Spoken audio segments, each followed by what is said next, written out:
न मैं उनसे दूर था न वो मुझसे दूर थे, नजर से नजर नहीं आए ये तो नजर के कसूर थे। आप चाहे जितनी दूर रहो बंधुओं,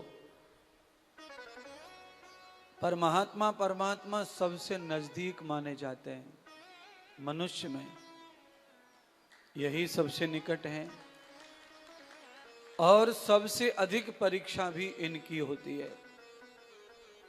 हर पल हर श्वास इनकी परीक्षा लेती रहती जनता। आप अपने घर बैठे हैं, कोई काम करते हैं तो आप गुरु का नाम लेंगे, भगवान का लेंगे, भाई गुरुदेव ये ऐसा हो जाए। गुरुजी चढ़ गया सूली पर, आप भजन करो मत करो, जाप करो मत करो, आज्ञा का पालन करो मत करो, पर जब भी आपको कोई काम पड़ता है तो जरूर याद करते हैं, उनसे आशा रखते हैं और उस आशा को पूरा करना ही उनके लिए परीक्षा है। वो दिन भर लाखों लोगों की आशा पूरी करवाते रहते हैं, उतनी परीक्षा से गुजरते हैं।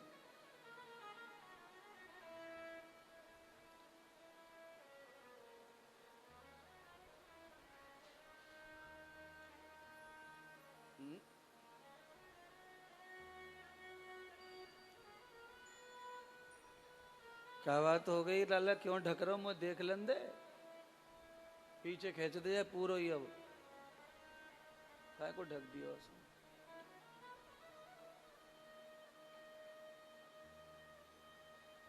हाँ ऐसे ठीक है, आमने सामने होने चाहिए बेटा।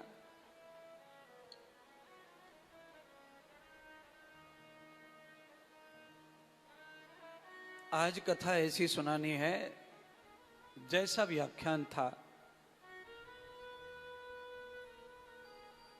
जीवन में कब किस मोड़ पर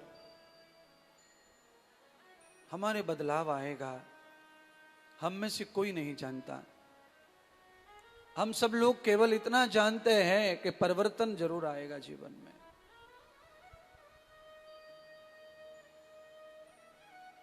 भगवान विष्णु ने अनंत लीलाएं भागवत में की हैं। राजा परीक्षित कथा श्रवण करने के लिए बैठे हैं। महात्मा सुखदेव, भगवान सुखदेव अनंत कथाएं सुना रहे हैं। 27 मनुओं का अवतार हो गया, सब तपस्या करने चले गए। ब्रह्मा जी के बड़े पुत्र वैवस्वत मनु आए और शत्रुपा के साथ उनका पाणी ग्रहण हुआ। मनु महाराज के माध्यम से शत्रुपा की शक्ति से मनुष्य की सृष्टि प्रारंभ हुई। मनुष्य की सृष्टि में शत्रुपा के गर्भ से 5 संतानों का जन्म हुआ। 3 पुत्री 2 पुत्र, आकृति प्रसूति देवहूति। 2 पुत्रों का जन्म हुआ, प्रियव्रत उतानपाद। महाराज प्रियव्रत का भी भागवत में बहुत सारा व्याख्यान है, उनका जीवन परिचय है।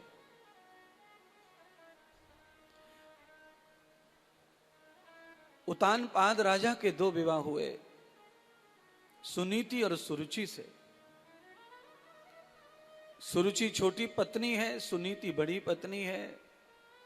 सुनीति को पुत्र लंबे समय तक नहीं हुआ, इसलिए उन्होंने सुरुचि से विवाह किया था वंश वृद्धि के लिए। बाद में सुरुचि के साथ में उनका अधिक मोह होने के कारण, सुनीति का ध्यान कम होने के कारण सुनीति का जीवन धीरे धीरे फीका और सादा पड़ता चला गया। और एक दिन ऐसी कृपा हुई भगवान की कि पहले सुनीति को बालक हुआ, बाद में सुरुचि को बालक हुआ।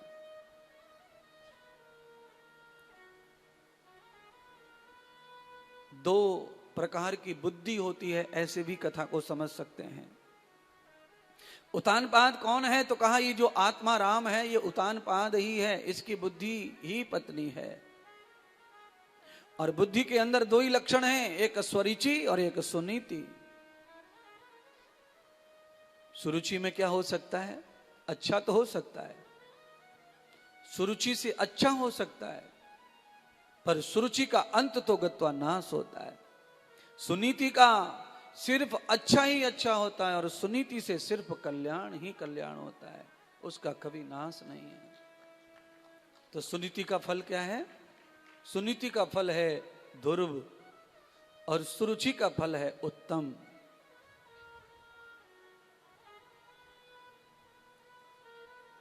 ध्रुव को चाहिए कि उन्हें पिता की गोद में बैठना है, पर कारण ऐसा हो गया कि सुनीति महल के बाहर रहती हैं, छोटी सी कुटिया में, सुरुचि महल में रहती हैं।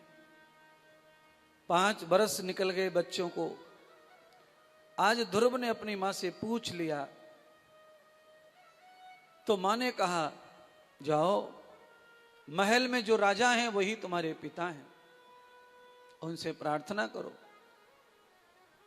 वो तुम्हें गोद लेंगे। बालक ध्रुव भगवान का भजन ध्यान करने वाला बालक था, हरि नाम जपने वाला बालक पिता के पास पहुंचा। सुरुचि के साथ सिंहासन पर बैठे थे राजा उत्तानपाद, उनकी गोद में उत्तम पुत्र बैठा था। आकर के ध्रुव ने पिता को प्रणाम किया, माता श्री को प्रणाम किया और प्रार्थना पूर्वक कहा, पिता श्री मुझे गोद में बिठाओ।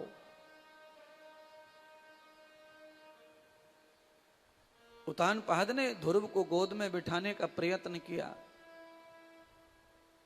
पर सुरुचि ने रोक दिया, औरत ने रोक दिया, छोटी पत्नी ने रोक दिया। नहीं, आप इसे गोद में नहीं ले सकते, मेरा पुत्र उत्तम ही तुम्हारी गोद का अधिकारी है और ये दासी पुत्र है, इसलिए है दासी पुत्र ध्रुव, जाओ मेरी आज्ञा है, जाओ और जंगल में जाकर भजन करो। भगवान प्रसन्न हो जाएं तो उनसे मृत्यु मांग लेना और मरने के बाद मेरी कोख से जन्म लेके आना, ये भी भगवान से मांग लेना, तब तुम राजा की गोद में बैठ पाओगे। जब तक तुम मेरी गोद से जन्म नहीं लोगे तुम राजकुमार नहीं बनोगे और राजा की गोद में नहीं बैठोगे। जाओ। ध्रुव उन्हीं पैरों से लौटकर माता सुनीति के पास में आया, निराश होकर के रोता हुआ। अच्छी औरत की बुद्धि, सुनीति बुद्धि ने निश्चय कर लिया, आज मेरे पुत्र को भगवान से मिलाने का सही समय आ चुका है, बालक को सही रास्ता दिखाने का सही मार्ग आ गया, सही टाइम आ गया। आज ध्रुव का घर में अपमान हो गया, पिता ने गोद में नहीं बिठाया, मौसी ने बैठने नहीं दिया। तो सुनीति सोचने लगी कि ये मांस हड्डी का जो पिता है यह तो एक दिन मर जाना है, मेरा बेटा तो बिना पिता का हो जाएगा। जिस पिता को पाकर के मेरा बेटा कभी भी बिना पिता का ना हो, ऐसे पिता की खोज करनी चाहिए। आज मेरे पुत्र को वही दिन आया।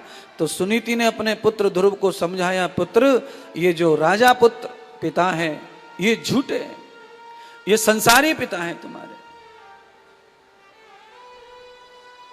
इनसे तुम्हारा रिश्ता एक दिन खत्म हो जाएगा, तुम अकेले पड़ जाओगे। पर तुम्हारे सच्चे पिता तो जंगल में जमुना के तट पे मधुवन में रहते, निवास करते, वहां नित्य लीला करते हैं। तुम वहां जाओ और जाकर उन पिता की गोद में बैठो। पुत्र चले जाओ, लो ये नाम ले जाओ, ये पता ले जाओ, वो पिता तुम्हें अवश्य मिल जाएंगे। और ना मिले तो मार्ग में संत साधु मिलेंगे, उनसे मार्ग पूछ लेना, उनका पता पूछ लेना, कोई संत जरूर उनका पता बताएगा। बंधुओं, आज 5 वर्ष का ध्रुव जो है अपनी माता की आज्ञा पाकर के जंगल की ओर बढ़ा। दुख में पीड़ा में रोते बिलखते चला जा रहा है, इधर मां रो रही है, उधर पुत्र रो रहा है। सूर्यास्त हो गया, जैसे अंधेरा हुआ अनेक जानवरों का सामना हुआ बालक से, तो बालक घबराने लगा। तभी नारद मुनि मिल गए। आप एक बात कान खोल के समझो कथा में, और वो बात यह है कि आप जब भी घर से एक बार भगवान की खोज में निकल गए तो घर लौट के वापस मत जाओ। आपके पास थैला नहीं है, कपड़ा नहीं है, खाना नहीं है, कोई बिस्तर नहीं है, कोई जगह नहीं है, और आपको ये भी पता नहीं है कि हम कहाँ खाएंगे, कहाँ सोएंगे, पर आप थोड़ा सा 1-1.25 महीने ऐसे ही आप अपने आप को संभाल के रख लो। अगला महीना तब शुरू होगा जब आपको कोई न कोई मदद मिल जाएगी, सहारा मिल जाएगा। थोड़ा तो भगवान भी परीक्षा लेते हैं, थोड़ा भगवान भी ये जानना चाहते हैं, भाई जरा देखें तो सही, ये भगत जो है हमारे लिए आया है कि रसगुल्ला खाने आया वृंदावन में। देखें तो सही, बिहारी जी की गली में देसी घी के चटोरा मिलते हैं, चाट पकौड़ा मिलते हैं, बड़ी खुशबू आवे। हम जब कलश यात्रा लेके आवे तो मेरो तो ऐसा मन कर जाए कबू कबू कि भाई जरा बैंड वाले थाम, रुक जा, पहले एक दोना चाट मार लेंगे, बाद में चलेंगे कलश यात्रा लेके। ऐसी खुशबू आवे।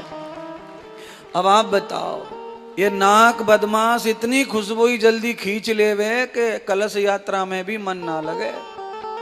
जितने भी कलश यात्रा में लोग लुगाई रहे में, सबरी दुकान की तरफ ढूका ढूकी करें है।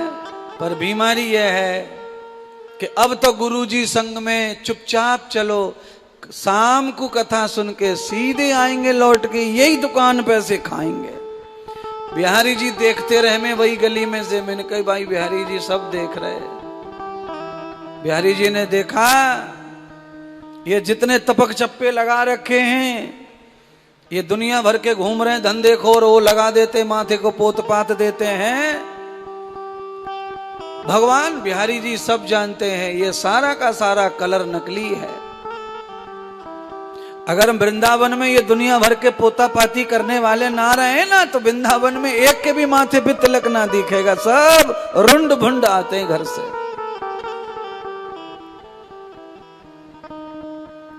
मैं तो भगवान को कहूंगा कि जो भी तिलक चंदन लगाते वृंदावन में, गलीन में घूमे बाल बच्चे औरत पुरुष नारी, और संख्या बढ़ाओ भगवान, और बढ़ाओ, सबके माथे पे तिलक पोतने का काम इनको ड्यूटी दो, अच्छी बात है।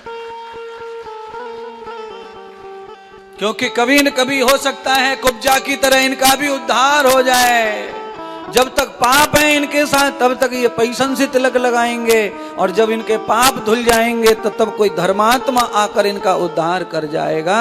इसलिए तिलक लगाने का भी बड़ा पुण्य है महाराज, पर वो कोई उस भाव से लगाए तब है।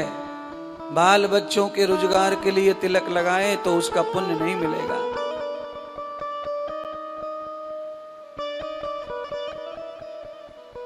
बड़ी महिमा है तिलक चंदन की, सजने सवरने की।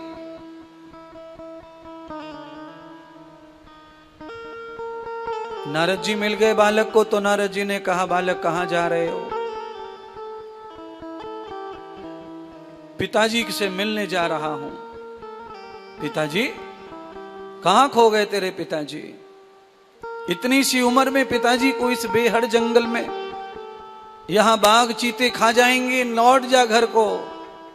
बालक ने कहा नहीं जाऊंगा बाबा, नहीं जाऊंगा, संत जी नहीं जाऊंगा, मेरी माँ ने भेजा है, और मेरी माँ ने बताया है कि तेरा सच्चा पिता जंगल में है, और वो मुझे यहाँ रोने धोने के लिए छोड़ के चले गए हैं। अब वो मेरी ओर ना देखें, जा पुत्र ढूंढ के लेके आ भगवान को। नारद जी ने देख लिया कि ये बालक बिल्कुल पक्का है, ये कभी नहीं कच्चा होगा, कभी नहीं लौटेगा। नारद जी ने ध्रुव को शिष्य बना लिया, मंत्र दे दिया और कहा लो पुत्र ये मंत्र जपते जाओ, मधुवन चले जाओ, यमुना जी के चरणों में जाकर के स्नान कर लेना, जलपान कर लेना, यमुना महारानी की गोद में बैठ के अपने परमात्मा को याद करना। ये नाम है परमात्मा का, लो इस नाम से जाप करना।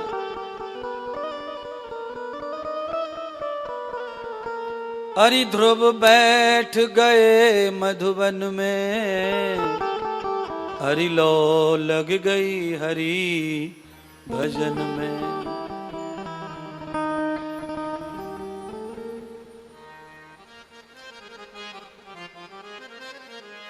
ये है भाई, थोड़ी आवाज इसकी ढीली कर दे तो आ जाएगा स्वर, ना तो ना आ रो।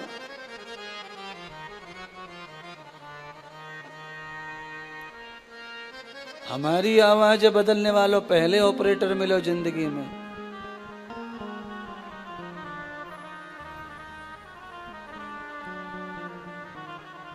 ध्रुव जी आ गए वृंदावन मधुवन में। सुनिए, आपने ध्रुव की कथा बहुत बार सुनी है, अनेक पंडित सुनाते हैं कथा, पर आपको ध्यान नहीं रहता है कि ये वही वृंदावन है जहां मीरा को कृष्ण मिले, जहां 5 वर्ष के बालक को भी कृष्ण मिले, ये वही है। यहां सूरदास को भी कृष्ण मिले, ये वही वृंदावन है। और ये ध्रुव का जो युग है वो पुराना है, पर मीरा और सूरदास का तो कलयुग ही है। इनको लंबा समय नहीं हुआ बंधुओं। 500 वर्ष पहले वृंदावन की सही खोज हुई। भगवान राधा और कृष्ण के एक रूप अवतार हैं चैतन्य महाप्रभु। राधा और श्याम ने रास लीला के समय भगवान का जो रूप बना ना, राधा श्याम का एक ही रूप, उसी रूप ने दोबारा अवतार लिया चेतन महाप्रभु के रूप में। इसलिए चेतन महाप्रभु कृष्ण और राधा जी का मिक्स रूप है। उन्होंने खोज की कि हमने यहां लीला की, तो उन्होंने आकर इसी लीला स्थली को खोजा और ये वृंदावन पाया। उसके 200 साल बाद मीरा आई, यहां सूरदास आए। मीरा ने गोविंद को देखा, सूरदास ने अपने श्याम को देखा। सूर श्याम, राधा के पति का भगवान सूरदास ध्यान करते थे, गीत गाते थे।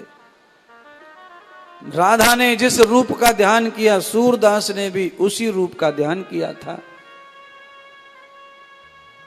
अब आप बताओ, मुझे सोचना है, आपको सोचना है।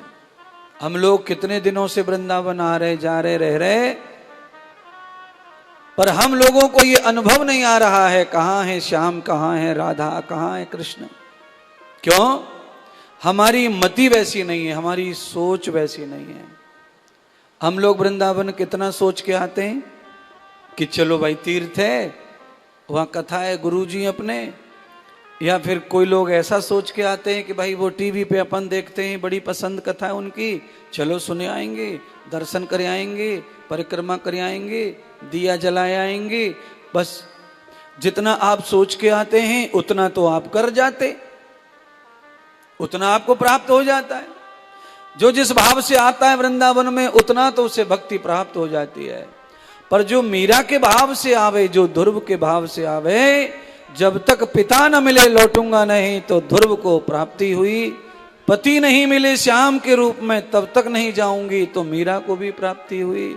सूर ने कहा जब तक मैं नहीं बंद करूंगा भजन, जब तक प्रभु नहीं आ जाएंगे। और बताओ, जिनकी आंखें नहीं है उनको भगवान दिख गए, तो आंख वालों को क्यों ना दिखेंगे। पर उतनी बुलंदी चाहिए हमारी वफादारी में, भक्ति में, सोच में। कमजोर भक्त हैं हम, इसीलिए लाभ हमें पूरा प्राप्त नहीं हो पाता। 6 महीने मात्र ध्रुव ने भक्ति की, भगवान विष्णु प्रकट हो गए और पिता के रूप में बालक ध्रुव को गोद में उठा लिया और सब वरदान दे दिए। लौट कर घर आ गए, लेकर के अपने पिता का कल्याण करवा दिया, सुनीति माता का कल्याण करवा दिया, ध्रुव को ज्ञान दिया परमात्मा ने, विवाह करवाया, गृहस्थ करवाया, बच्चे करवाए, और बाद में ध्रुव जी को गंगा जी भेज दिया, वहां भजन किया। और फिर भगवान कृष्ण का रथ लेने ध्रुव को आया और सीधा का सीधा वैकुंठ से चंद्रमा के पास में आसन डाल दिया, ध्रुव को देवता बना के स्थापित कर दिया चंद्रलोक में। इसीलिए आप जरा ध्यान करो, आपको भगवान कहां स्थापित करें है? आपको भगवान ने अगले जन्म में कुतिया के पेट में स्थापित करना है। अगले जन्म में आपको गधा के पेट में स्थापित होना है, बिल्ली के पेट में, खरगोश के पेट में, चूही के पेट में, चिड़िया के पेट में, यह भी स्थापना है। चंद्रमा के बगल में आसन चाहिए, तो 6 महीना में भगवान को पाने का प्रयत्न करो। नहीं मिले तो रो, बिलबिलाओ, तड़फड़ाओ, मिल जाएगा, हो जाएगा, जो चाहते हो वो सब कुछ हो जाएगा। पर निकम्बी भक्ति है आपकी, भक्ति में सद्गुण नहीं, भक्ति में वास्तविकता नहीं है। इसीलिए जैसे आए वैसे गए, थोड़ा बहुत पुण्य कर लिया और प्रतिमाओं का दर्शन कर लिया, आकार विकार देख लिए और चले गए। बुलंदी भक्ति की जब होती है तो ऐसा ही चमत्कार होता है। भगवान तो सब जगह है, क्यों नहीं मिलेंगे आपको? मिलेंगे। प्रभु आपको भी परखते हैं, आपको भी देखते हैं। बोलिए, इतने जवान जाते हैं फील्ड में दौड़ने के लिए, फौज में भर्ती होने के लिए, क्या सब भर्ती हो जाते? नहीं हो जाते। अच्छा, जो भर्ती नहीं होते वो दुखी तो होते हैं, पर वो ये भी जानते कि हम दौड़ नहीं पाए, वो ये भी जानते कि हमारी छाती छोटी पड़ गई, उन्हें ये भी पता है कि मेडिकल में हम फेल हो गए, उन्हें ये भी पता है कि हम रिटर्न में फेल हो गए। हाँ, दुख तो है नहीं लगने का, पर वो उनको कारण मालूम है नहीं लगने का, पर उनके सामने ही सामने बाकी लोग लग गए, उसी दौड़ से, उसी फिजिकल से, उसी रिटर्न से पास हो गए तो निकल गए। बस इतनी सारी दौड़ जो भक्तों की है वृंदावन में, इनमें से कुछ भक्त ऐसे हैं जो पास हो जाएंगे फिजिकल में, रिटर्न में वो पास हो जाएंगे, लग जाएंगे। आप भी कोशिश करो कि आपका भी फिजिकल फिट हो जाए, पास हो जाए।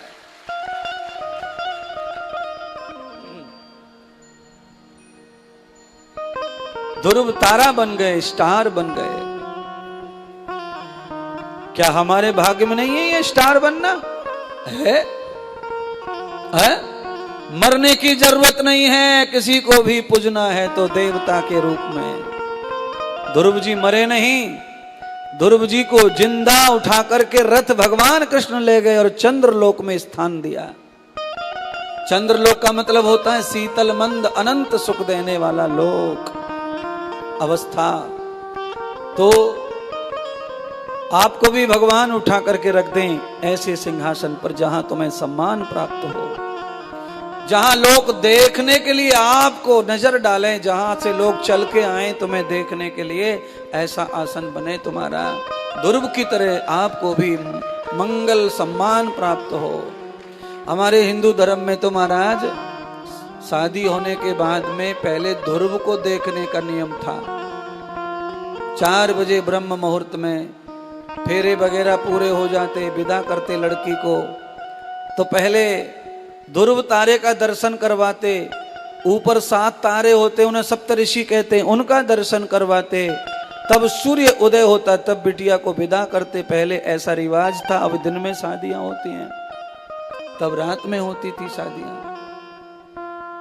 पहले भी दिन में हुआ करती थी पूर्व काल में।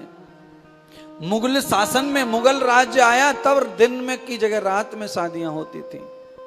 मुगलों के डर के कारण अपनी बहन बेटियों को गुपचुप रात में शादी करते थे, तो रात की परंपरा हो गई हिंदुओं में। धीरे धीरे फिर दिन की परंपरा हो गई। हर चीज के पीछे इतिहास है और वो इतिहास इंद्रदेव को मालूम रहता है, इसलिए मैं बताता रहता हूं तुमको। रात्रि में शादी करने की परिस्थितियां मुगलों के कारण,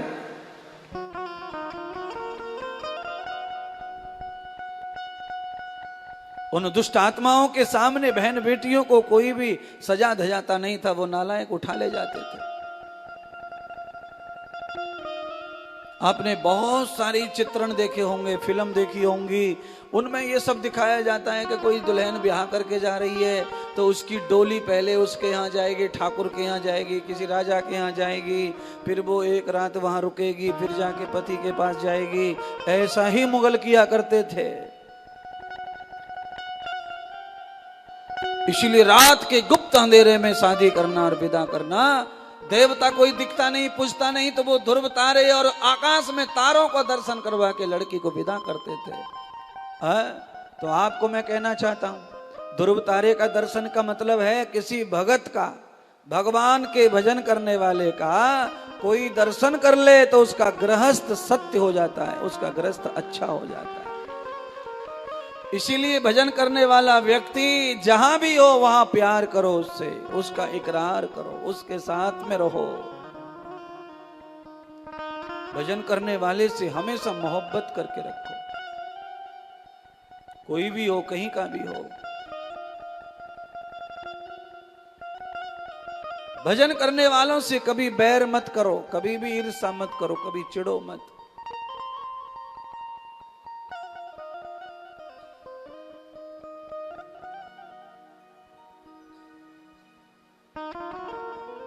स्वयं गंगा मैया लेके गई, ध्रुव को लेकर गई, पहुंच गई, और आज तक ध्रुव स्थान पाया हुआ है। इतिहास मिट जाएंगे क्या, जगत मिट जाएगा, पर इतिहास बने रहेंगे महापुरुषों के। अच्छा बोलो, कागज के पन्नों को आप फाड़ भी सकते हैं। 800 साल, 200 साल और भी हजारों साल आपने गुलामी की है, फिर भी देखो राम का इतिहास जिंदा है, कृष्ण का जिंदा है। कोशिश की, मंदिर तोड़े, देवालय तोड़े, यज्ञशाला तोड़ी, गुरुकुल बंद हो गए, किताबें फाड़ दी, जला दी, उसके बाद भी सब जिंदा है इतिहास। सत्य कभी नहीं मरेगा, चाहे कितने भी इतिहास को खतोड़ दिया जाए, तोड़ दिया जाए।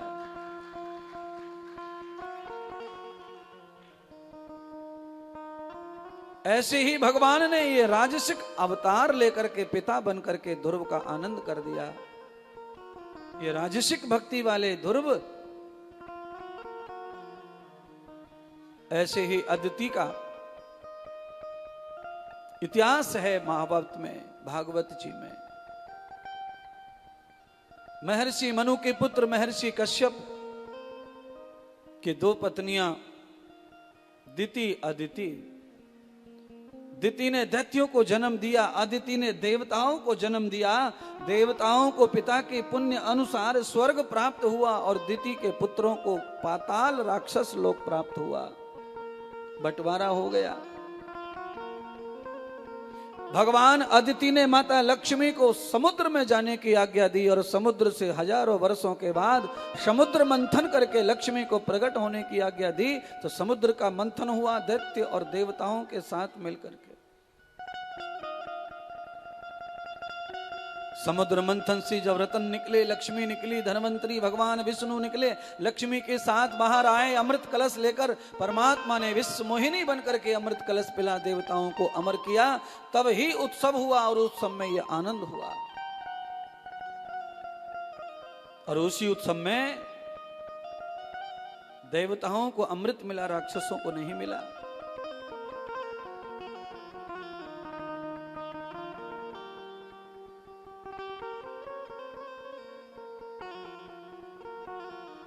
कल आप कथा सुन रहे थे, भगवान विष्णु बराह बनकर आए, पाताल में गए, हिरणाक्ष का वध किया, धरती को लेकर आए, ब्रह्मा जी को दी, सृष्टि हुई। आज वही हिरणाक्ष का जो भाई हिरण्यकश्यप है, जो दिति का पुत्र है, वो भगवान विष्णु का परम दुश्मन बना हुआ है। आज उस दुष्ट की पत्नी जो कयादु है, वो भगवान की बड़म भक्त है। एक ही घर में 2 कैसे? ये केवल हिरण्यकश्यप के घर में ऐसा था ऐसा नहीं है।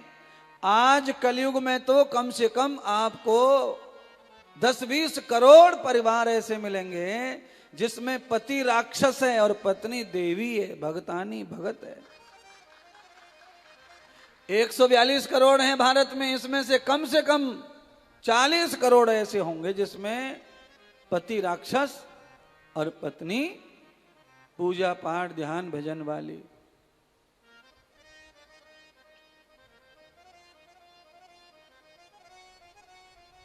हिरण्यकश्यप ने ब्रह्मा जी का वर प्राप्त कर लिया कि वो मरेगा नहीं विष्णु से, न रात में, न दिन में, न सुबह, न शाम, न दोपहर को, किसी प्रहर में, किसी भी रूप में। ये जो कथा चल रही है भागवत की, इस भागवत की कथा में मैं ये कथा इसलिए सुना रहा हूं कि अगर कोई ये पूछे कि 12 महीने में 3 साल में लगातार ये 13वां महीना कहां से आ जाता है, अधिक मास, तो भगवान विष्णु ने हिरण्यकश्यप को मारने के लिए ये अधिक मास बनाया, 12 महीने में नहीं मरूंगा, 365 दिन में नहीं मरूंगा, सुबह शाम दोपहर कभी नहीं मरूंगा। तो भगवान ने एक मास अलग बना दिया उसे मारने के लिए, अधिक मास। इसीलिए अधिक मास में किया हुआ पुण्य, किया हुआ दान, किया हुआ भजन करोड़ों गुना ज्यादा फल देता है, क्योंकि ये विष्णु का बनाया हुआ मास है। बाकी जो मास महीने हैं ये सब हमारे पंडितों के भूगोलीय हैं, पर अधिक मास पंडिताई का नहीं है। अधिक मास परमात्मा का बनाया, विष्णु का बनाया, इसलिए इसका अधिक पुण्य है। ध्यान डट के करो, इसमें भजन ज्यादा करो।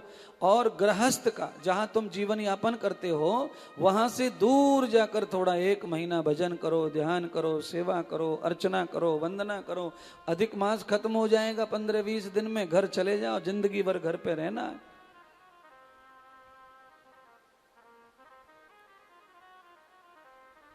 भगवान का बनाया हुआ मास, ये मल मास, अधिक मास, पुरुषोत्तम मास, राम जी का, ईश्वर का निर्मित मास। सो ये दूसरे 12, 13, 14 ये महीने जो गिनते ना आप, ये मनुष्यकृत हैं। आषाढ़, बैसाख, जेठ ये सब विक्रमादित्य ने बनाए। ये सारी गणना उनकी है, नामकरण उनके हैं। एकादशी, द्वादशी, त्रयोदशी, चतुर्दशी, पुण्याति, ये सारी की सारी उसी गणना का मात्र संकेत हैं। जनवरी, फरवरी ये सब आप जानते हैं, ये सब अंग्रेजों का खेल है। तो ये सब मनुष्यकृत है, पर अधिक मास जो है ये विष्णु कृत है, परमात्मा कृत है। इसीलिए कहीं भी सो जाओ, कहीं भी रह लो, पर अधिक मास में तीर्थ मास जरूर करना चाहिए, भगवान का घर जरूर जाना चाहिए। भगवान ने ऐसा कहा। जो पाप कभी न मरता हो, सुबह न शाम, न अस्त्र से, न शस्त्र से, न अग्नि से, न वायु से, न जल से, न थल से, न नभ से, उस पाप को जलाने का काम अधिक मास है। परमात्मा स्वयं इसलिए निर्माण किए। हिरण्यकश्यप मर नहीं सकता था। महारानी कयाधु गर्भवती हो गई, अपने बालक को भगवान का भक्त बनाने के लिए नारद जी के यहां चली गई। नारद जी ने रात दिन गर्भवती महिला को भागवत कथा सुनाई, सब पुराण सुनाए, यज्ञ करती, कथा सुनती, दान करती, भजन करती। और पूरे 9 महीने नारद जी के आश्रम में कथा सुनते सुनते महारानी कयाधु ने बिता दिए। जैसे ही कथा विश्राम हुई, महारानी कयाधु के बालक का जन्म हुआ, तो जन्म होने के साथ ही वो हरि भक्त, परमात्मा का भक्त बन के आया। बोलो प्रहलाद महाराज की। भक्त प्रहलाद के रूप में अवतार हुआ। भगवान ने अधिक मास के महीने में ही खम्बे से प्रकट होकर हिरण्यकश्यप का वध किया और वरदान दिए प्रहलाद को, पुत्र हम तुम्हारे यहां तीसरी पीढ़ी में एक बार और आएंगे, और अब तुम्हारे कुल का, पितरों का, सबका पाप नष्ट हो गया है। अब तुम्हारे कुल में धर्मात्मा पैदा होंगे, कोई पापी पैदा नहीं होगा। इसीलिए मल मास में, अधिक मास में जो आदमी अपने पाप मार लेता है, उसके आगे पाप पैदा नहीं होते। ये भी बहुत बढ़िया बात कही भगवान ने। अधिक मास में जो पाप धुल जाएगा पूजा पाठ दान से, फिर आगे और पाप नहीं होंगे तुमसे। भगवान ऐसी बुद्धि कर देंगे तुम्हारी। दान तो कभी भी करो, पुण्य मिलता है, पर अधिक मास में पुण्य भगवान विष्णु अलग से देते हैं। इसीलिए अधिक मास में पोथी बचवाना, पुराण बचवाना सबसे श्रेष्ठ माना है। पौराणिक मास है। वेदों के मंत्रों से महायज्ञ करना, वेदों के मंत्रों से उपासना ध्यान करना, और अपनी पवित्र कमाई का दान, सेवा, अर्चना, वंदना करवाना, अन्न दान खूब करना। उत्तम समय आया है, समय अच्छा है। और समय से ज्यादा ये बात अच्छी है कि आपके गुरुदेव आपसे कुछ न कुछ करवा लेते हैं, मेहनत करके, खुद भाग भूख के आपको जोड़ लेते हैं, जमा कर लेते हैं। मैं प्रयास वर्क करना बंद कर दूं, मेरा प्रयास समाप्त हो जाए, तो आपका प्रयास खत्म हो जाएगा। आपको घर ही बैठना है फिर। आपसे कुछ नहीं हो पाएगा। थोड़ा नहीं, थोड़े से भी थोड़ा हो जाता है। जब हम आते हैं घर छोड़ के तो हम कुछ न कुछ कर लेते हैं। अच्छा,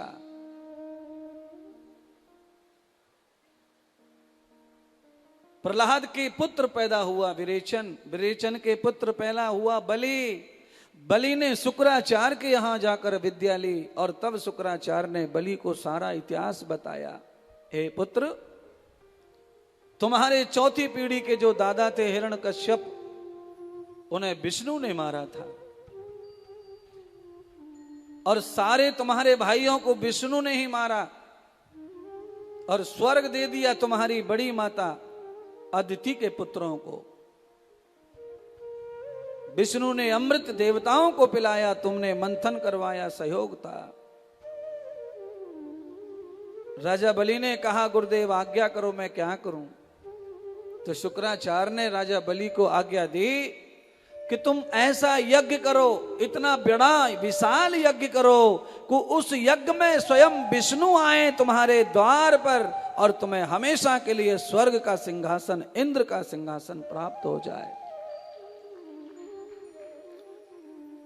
इंद्र का सिंहासन मिल जाए, उसके लिए आदमी को निरंतर यज्ञ करते रहना है। बड़ा से बड़ा यज्ञ करो, बड़े से बड़ा। राजा बलि ने यज्ञ किया, उस यज्ञ के प्रभाव से राजा बलि स्वर्ग के इंद्र के आसन के अधिकारी बन गए। राजा बलि सत्कर्म कर रहे हैं, राक्षस कुल में पैदा होकर भगवान के वरदान से, और देवता इंद्र कुबेर आदि आकाश पर्वत चंद्रमा आदि स्वर्ग का भोग कर रहे हैं, आलसी और दरिद्र हो गए। उसकी वजह से वो गरीब हो गए, उनका सारा पतन हो गया और उन्हें हर हाल में स्वर्ग छोड़ना पड़ा और धरती पर आकर के वो भिक्षा आदि मांगने लगे। उनको इतनी गरीबी आ गई। इसीलिए जीवन में माता पिता का धन, बंगला, गाड़ी कुछ भी मिल जाए, उसमें संतुष्ट नहीं रहना, मेहनत करना, पुरुषार्थ करना, अपना धन वैभव कमाना और माता पिता का जो भी छूट गया उसका दान करना, सेवा करना, तो ही आपको स्वर्ग और सुख मिलेगा। अन्यथा आपका भी पतन हो जाएगा, धीरे धीरे आपका भी खत्म हो जाएगा। कहते हैं ना राजाओं के रजवाड़े खत्म हो गए। राजाओं के रजवाड़े क्यों खत्म हो गए? क्योंकि राजाओं की औलादों ने कोई अच्छे काम किए नहीं, खाली खाया, घूमा, शिकार खेले, बस मिट गए, सब खत्म हो गए। किले खड़े हैं, पहाड़ों पे ईंटें खड़ी हैं, बस अब कुछ नहीं बचा। क्यों नहीं बचा? कि अकर्मण निवाद हो न फलश्रुति नाम। खजाने खत्म हो जाते हैं बैठे ठाले खा खा कर। इसलिए सौगंधे खाओ कि माता पिता का धन कभी नहीं खाना, माता पिता के धन पर कभी लालच नहीं करना। ये सौगंधे खाओ अंदर से। माता पिता को धन देना, कमाओ, दो, उन्हें खुश रखो, पर उनके धन के आग मत बरसाओ, उनके धन पे लालच मत करो। माता पिता की संपत्ति पे जो लालच करता है और दरिद्र हो जाता है, वो नरक का गामी बनता है, नरक में जाता है। देवताओं को भगवान कर्म का फल भोगना पड़ा, तो तुम कौन से खेत की मूली हो, तुम्हें भी कर्म का फल भोगना ही पड़ेगा। इंद्र भीख मांग रहे हैं धरती पर, जिनके हाथ में खजाना कुबेर भीख मांग रहे हैं। आकाश जो सबसे बड़ा है आकार में, वो भीख मांग रहे हैं। रहने को घर नहीं, खाने को भोजन नहीं, पहनने को वस्त्र नहीं। धरती पर देखा कि देवता भिखारी हो गए, तो कैसे माता रोने लगी अपने बालकों को गरीब देख करके। राजा बलि यज्ञ प्राप्त करके पुण्य कमाकर स्वर्ग के मालिक हो गए। इसीलिए कब राजा कंगाल हो जाएगा और कब कंगाल राजा हो जाएगा पता नहीं चलता। फटाफट भाग्य बदलता है, जीवन बदलता है। कौन से जन्म का फल कब प्राप्त हो जाएगा, समय कोई नहीं बता सकता। आप कल्पना कर लो, आप संसद में जितने लोग बैठे हैं, 400 450 से भी ज्यादा लोग संसद में बैठते हैं, बड़ी बड़ी सबकी पदवियां हैं, कोई राज्यसभा का है, कोई लोकसभा का सांसद है। उन सारे सांसदों का डीएनए किया जाए तो वो सारे के सारे आज से 25 साल पहले कोई रिक्शा चलाता था, कोई तांगा चलाता था, कोई टमाटर बेचता था, कोई दूध बेचता था, कोई दलाली करता था, कोई कुछ करता था। आज भाग्य ऐसा पलटा मार के आया है तो कहां से कहां पहुंच गया जीवन, कहां से कहां पहुंच गया जीवन। पुण्य का क्या भरोसा, कब पुण्य उदय हो जाएगा है? राष्ट्रपति भारत के देखो, उनका इतिहास गिनो पीछे का, प्रधानमंत्री जी को इतिहास गिनो, उससे पहले राष्ट्रपति जी जो रिटायर हो गए चले गए उनका इतिहास देखो, आप हैरान हो जाएंगे। इसीलिए हमेशा ध्यान रखो, पहाड़ों के बीच में काले कोयले में ही हीरे निकलते हैं। जो भाग लेकर आते हैं वो कहीं भी चमकते हैं समय आने पर। इसीलिए गरीबी पे कभी परेशान नहीं होना, गरीबी में केवल अच्छे कर्म करते जाओ, तुम्हारा भाग्य कभी भी चमक सकता है। एक तो गरीबी और ऊपर से बदनसीबी कुकर्मों की, गंदा खा रहे, गंदा पी रहे, तमाकू खा रहे, बीड़ी पी रहे, हुक्का पी रहे, दारू पी रहे, अंडा खा रहे, सड़ रहे, गल रहे और फिर गरीबी के लिए रो रहे। गरीब आदमी को कैसा होना चाहिए? गरीब आदमी को भजन करने वाला भगत होना चाहिए। चाहे काम कम कर लो पर बुद्धि अच्छी रखो, सज्जन ईमानदार। एक दिन तुम्हारा आएगा कि तुम भगवान से कम नहीं हो गए। एक दिन सुदामा का आया कि भगवान के 2 कॉपी सुदामा हो गया। द्वारकापुरी सेम टू सेम, सोना चांदी हीरे मोती के कपड़े सेम टू सेम, मान पान सम्मान सेम टू सेम हो गया। क्यों? गरीबी भोगी, सब कुछ भोगा पर उसने ईमान नहीं छोड़ा, कृष्ण को नहीं छोड़ा, भगवान को नहीं छोड़ा।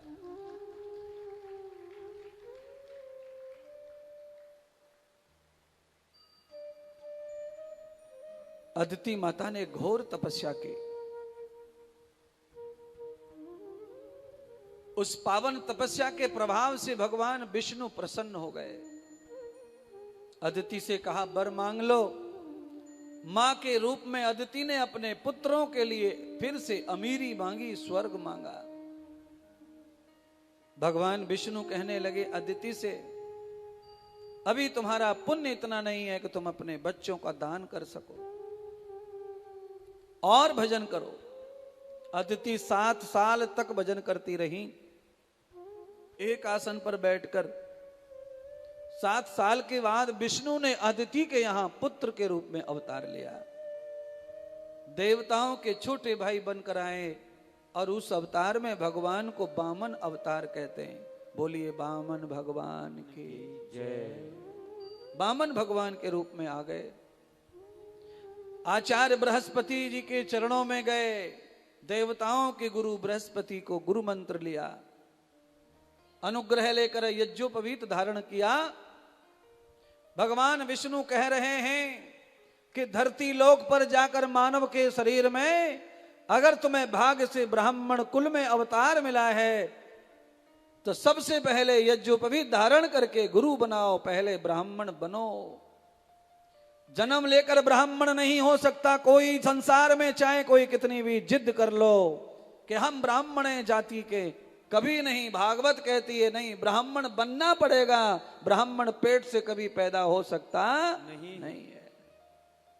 कलेक्टर पैदा नहीं होता, जज पैदा नहीं होता, प्रधानमंत्री पैदा नहीं होता, कथाकार पैदा नहीं होता। इन सबको बनना पड़ता है संस्कारों से। संस्कारम दुजुच्यते है, दूसरा जन्म संस्कार का होता है, तब आपको गौरव प्राप्त होता है। जाति धर्म का,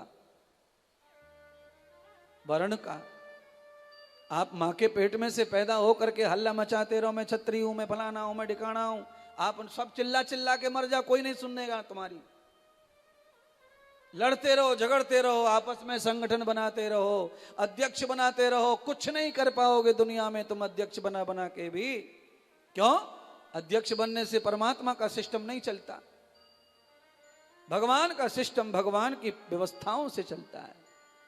इसलिए आपने बनिया के घर में जन्म लिया, ब्राह्मण के घर में जन्म लिया, क्षत्रिय के घर में जन्म लिया, आपने शूद्र के घर में जन्म लिया, तो मैं आपसे प्रार्थना कर रहा हूं, भागवत कह रही है, वेद कह रहा है कि आप जिस घर में जिस वर्ण में जन्म लेते हो आप वही बनो, नहीं तो बाद में पछताओगे जब दुनिया तुम्हें नहीं पूछेगी, तब बनो। बामन भगवान बामन बने, जन्म लेके सीधे कहां गए? गुरु के पास। यज्ञोपवीत धारण किया और यज्ञ में भिक्षा करने के लिए पहुंचे राजा बलि के यहां। जो वचन दिया था प्रहलाद को कि तीसरी पीढ़ी में मैं जाऊंगा तेरे पोते के घर पे, इतना सारा पुण्य तूने कमा लिया है। आज बामन भगवान को देख करके राजा बलि धन्य हो गए। गुरु शुक्राचार्य ने कहा, वत्स क्या देखते हो, ऐसा ब्रह्म तेज ब्राह्मण कभी नहीं देखा। अगर इस आचार्य ब्राह्मण बटुक ने तुम्हारी यज्ञ में पगले लगा दिए तो यज्ञ सर्वानंद सफल हो जाएगा, और ये दक्षिणा ग्रहण कर ले तो तुम्हारा स्वर्ग सफल हो जाएगा, फिर तुम्हें स्वर्ग के इंद्र आसन से कभी कोई नीचे नहीं उतार सकता। आप समझो, कोई सच्चा ब्राह्मण तुम्हारी दक्षिणा ले ले तो तुम्हें स्वर्ग प्राप्त होता है। ब्राह्मण की इतनी पावर है, पर कहा सच्चा ब्राह्मण? जिसने कभी भैंस का दूध ना पिया हो, यही फेल है, और पास है ब्राह्मण।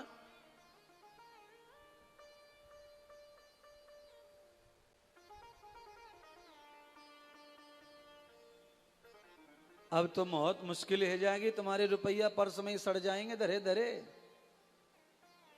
ऐसो ब्राह्मण कहां से ला, मैं ढूंढ के बताओ। मैं नहीं कह रहा, ये भी भगवान कह रहे हैं, गौ ब्राह्मण हिताय च। भगवान का अवतार होता है तो किन हेतु से होता है? ब्राह्मण के हित के लिए, गौ के हित के लिए, साधु के हित के लिए, धर्म के हित के लिए होता है अवतार। इसीलिए शब्द कह रहा हूं, ब्राह्मण वही सच्चा है जिसने भूल से भी कभी भैंस का ना पिया हो, जिसने भूल से भी कभी बिना ब्रह्म यज्ञ के, बिना देव यज्ञ के भोजन ग्रहण न किया हो, जिसने कभी भी भोजन की थाली में रोटी बिना गैया के ना ली हो।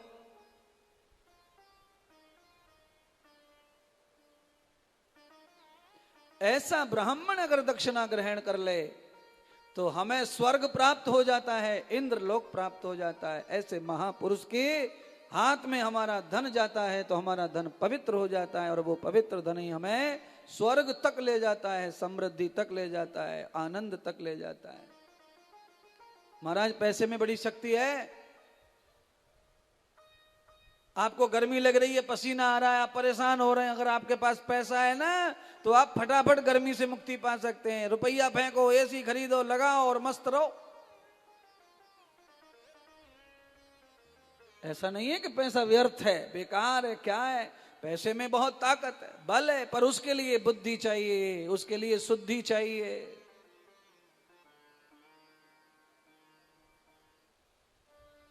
पैसे से ऑपरेशन हो जाते हैं, हाथ पैर के, घुटने के। आदमी को आयु प्राप्त हो जाती है, जीवन मिल जाता है, घुटनों को, पैर को, हाथ को। लोग बाईपास करके 5, 7, 10 करोड़ लोग होंगे भारत में जो दिल का बाईपास करके जिंदे हैं और आनंद ले रहे हैं जिंदगी का, पैसे में बल। पर उस पैसे के साथ में मैंने कहा शुद्धि होनी चाहिए पैसे की। यानी आपने कभी दान किया हो, कभी धर्म किया हो, कभी यज्ञ किया हो, कभी कथा की हो, उस घर में बाईपास सफल हो जाता है, ऑपरेशन सफल हो जाता है, कोई भी कर्म सफल हो जाता है, हॉस्पिटल सफल हो जाता है। और बाकी तो आप जानते ही हैं, कितना भी पैसा खर्च के लोग वापस नहीं आते हॉस्पिटलों से, उनका कम पड़ जाता है। पैसा वो भी खर्च करते हैं, डॉक्टर उनका भी होशियार है।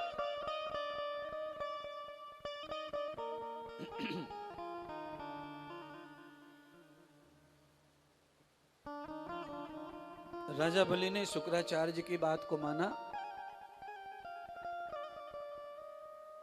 और बटुक ब्राह्मण को बुलाया, सोने का सिंहासन डाला, उस पे बामन बैठे, चरण पादुका धोने लगे, परात पानी लाए सोने की, गंगा सागर से पत्नी का हाथ लगवाया, चरणों का अमृत जल धारण कर लिया, मुखमंडल में पी लिया, पूरी यज्ञशाला में जल छिड़का। चरणों के जल की कितनी महिमा है आप कल्पना कर लो।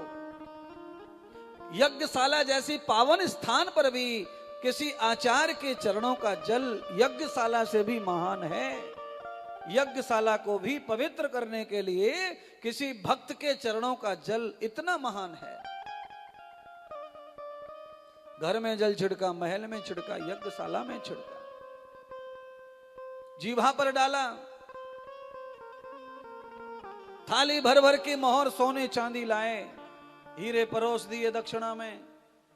बामन भगवान ने दक्षिणा ग्रहण नहीं की। अनिप्रतन्नवेद दक्षितां नस्तमूलम कर्मण्य विविध वासौ यथा कर्म येवे नास्तकं भवे। अकर्मण्य दक्षिणा ग्रहण करने से ब्राह्मण के कुल का नाश हो जाता है। इसीलिए वामन भगवान ने दक्षिणा ग्रहण नहीं की। कहा यदो कर्मम सतम पुण्यम, हे राजा बलि, अगर दक्षिणा देना चाहते हो तो हम अपनी इच्छा अनुसार लेंगे और फिर तुम्हारे घर कोई सत्कर्म करेंगे तब दक्षिणा लेंगे, पर उसमें हम डिमांड जो कहेंगे वही देना पड़ेगा। राजा बलि ने कहा आप तो छोटे पंडित जी हैं, बालक हैं, अभी आप क्या कर्म करेंगे मेरे घर, क्या पूजा करेंगे। तो वामन भगवान ने कहा मुझे छोटा समझ के गलती मत करो, मैं बहुत बड़ा हूं। क्यों? जिसके पास में गुरु मंत्र आ जाए वो छोटा रहता नहीं है, वो बड़ा पंडित हो जाता है। यदो मंत्रम विविध कार्यम, और कोई मंत्र आए न आए, गुरु मंत्र से आप दुनिया की किसी भी पूजा को कर सकते हैं। एक ही मंत्र से, 2 मंत्र भी जरूरत नहीं, 3 की भी जरूरत नहीं, 4 की भी जरूरत नहीं। आप गुरु मंत्र से हवन कर सकते हैं, पूजा कर सकते हैं, अभिषेक कर सकते हैं, हल्दी चढ़ा सकते हैं, रोली चढ़ा सकते हैं, चावल चढ़ा सकते हैं। गुरु मंत्र महामंत्र, ये मंत्र आ गया। आप अगर शिष्य बन गए तो आप सब कुछ बन गए, शिष्य नहीं बने तो आप कुछ भी नहीं बने, बेकार के बेकार हैं।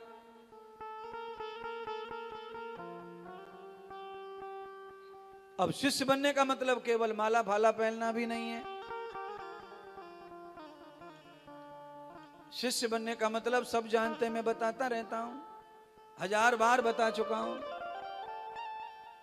गुरुजी के द्वारा दी गई सीख को जो कभी न बिसराए वो शिष्य, और उसका एक मंत्र ही काफी है पूजा पाठ के लिए। उसको अलग अलग पांडाल नहीं, अलग अलग कोठी नहीं सजानी है मंत्रों की, 1000 किताबों को पढ़ना नहीं है। एक ही गुरु मंत्र से उसकी नैया पार लग जाएगी। एक साधे सब सदे।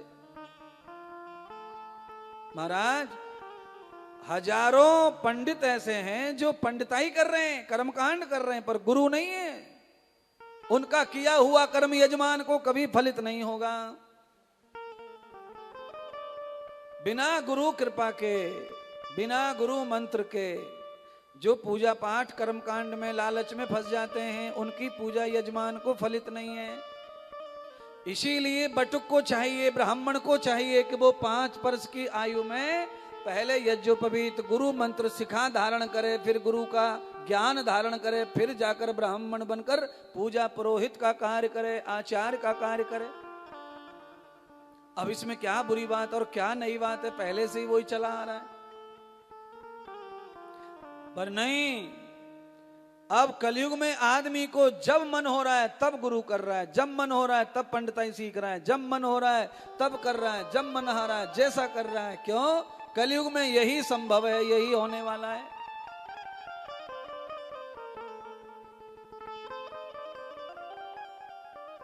सुखदेव जी राजा परीक्षित को कहने लगे, राजन,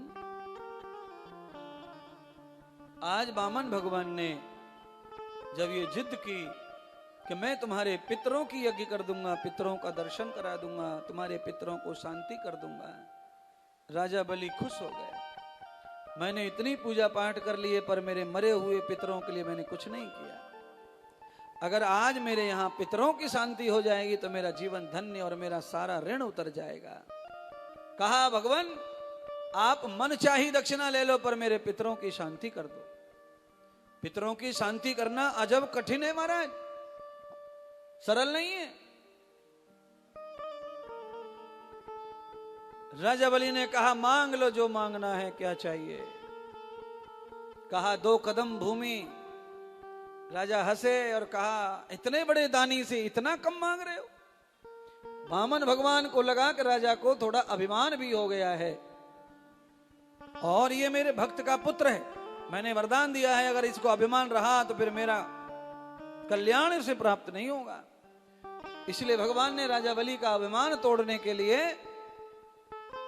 और भक्त प्रहलाद का वचन पूरा करने के लिए तीसरा कदम भी मांग लिया। पहले कदम में भूमि हर ली, धरती, दूसरे कदम में भूमंडल, पूरा लोक हर लिए। अब तीसरा कदम कहां रखें, बड़ी मुश्किल हो गई। शुक्राचार्य ने ध्यान किया कि ये बालक वामन नहीं हो सकता, कोई और गड़बड़ है। ध्यान करते शुक्राचार्य को पता चला कि ये तो विष्णु है।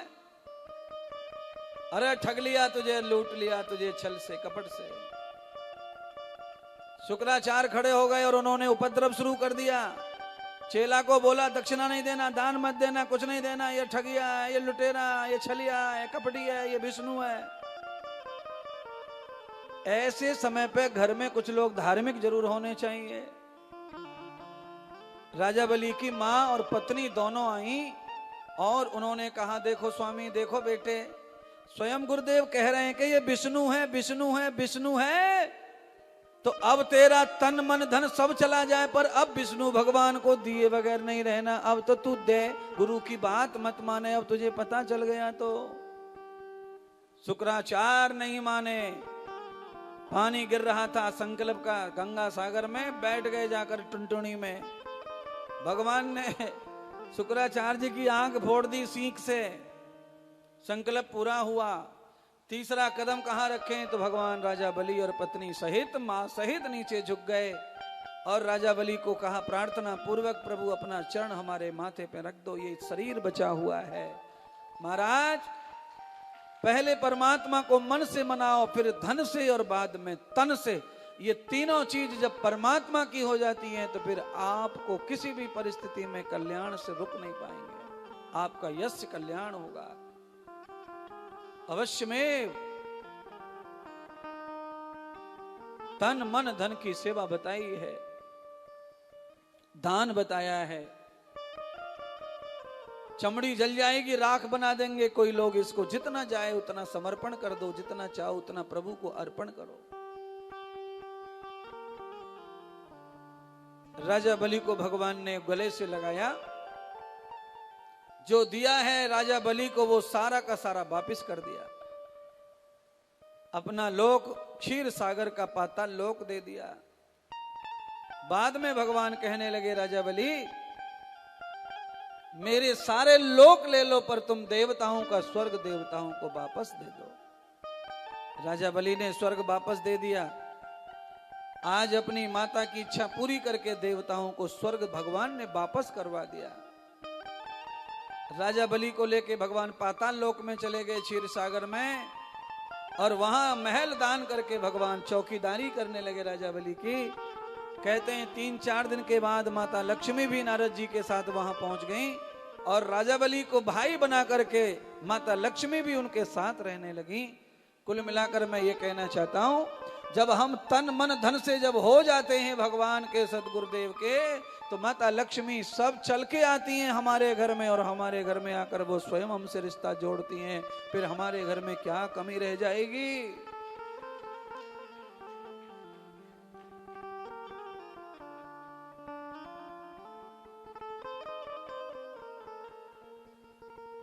ये सारी कथाएं आपको बदलने के लिए हैं, आपको सुधारने के लिए हैं।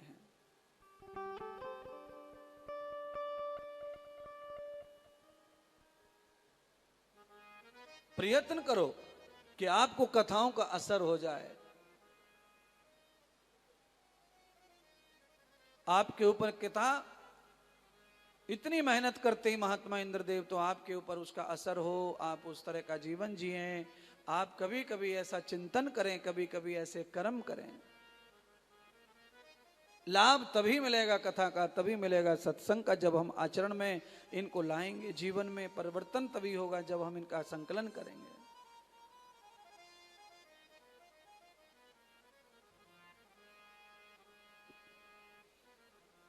दौलत के दीवानों सुन लो, एक दिन ऐसा आएगा, और धन दौलत और माल खजाना यहीं धरा रह जाएगा। धन दौलत और माल खजाना यहीं धरा रह जाएगा। धन दौलत और माल खजाना यहीं धरा रह जाएगा। दौलत के दीवानों सुन लो, एक दिन ऐसा आएगा। दौलत के दीवानों सुन लो, एक दिन ऐसा आएगा। धन दौलत और माल खजाना यहीं पड़ा रह जाएगा। धन दौलत और माल खजाना यहीं पड़ा रह जाएगा।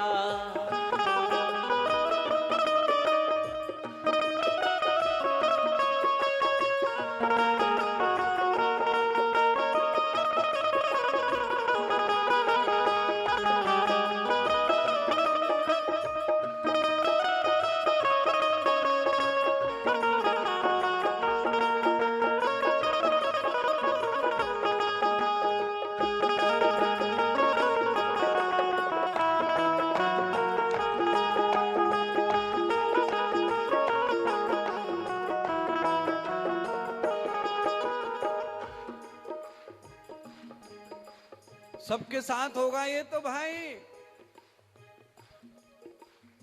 सारी दुनिया से हमने मांग मांग के सब जमा किया है, बनाया है, ये भी यहीं रह जाएगा। पर वृंदावन जब तक रहेगा तब तक राधा किशोरी सा धाम रहेगा, ये मिटेगा नहीं, ये काम आएगा दुनिया के। आएंगे हजार दरबार में बैठने वाले, आसन बदलने वाले, पर इसकी सब सेवा करेंगे, सब रखवाली करेंगे इसकी। आपका दिया हुआ धन ऐसी जगह लग गया है कि आपके धन की सुरक्षा करने वाले आएंगे जाएंगे, सुरक्षा करेंगे। दौलत के दीवानों सुन लो, एक दिन ऐसा आएगा। दौलत के दीवानों सुन लो, एक दिन ऐसा आएगा। धन दौलत और माल खजाना यहीं पड़ा रह जाएगा। धन दौलत और माल खजाना यहीं पड़ा रह जाएगा। धन दौलत और माल खजाना यहीं पड़ा रह जाएगा। कंचन काया मिट्टी होगी, कंचन काया मिट्टी होगी, फिर तो होगी चला चली, फिर तो होगी चला चली। ले लो रे कोई राम का प्यारा, बाज लगाऊं गली गली। ले लो रे कोई राम का प्यारा, बाज लगाऊं गली गली। ले लो रे कोई राम का प्यारा, बाज लगाऊं गली गली। राम नाम के हीरे मोती मैं बिखराऊं गली गली। राम नाम के हीरे मोती मैं बिखराऊं गली गली। ले लो रे कोई राम का प्यारा, बाज लगाऊं गली गली। ले लो रे कोई राम का प्यारा, बाज लगाऊं गली गली। ले लो रे कोई राम का प्यारा, बाज लगाऊं गली गली। कोई राम का प्यारा आवाज लगाऊं गली गली। ले लो रे कोई राम का प्यारा आवाज लगाऊं गली गली। सच्चे दरबार की जय हो, भागवत महापुराण की जय हो। सियापति रामचंद्र भगवान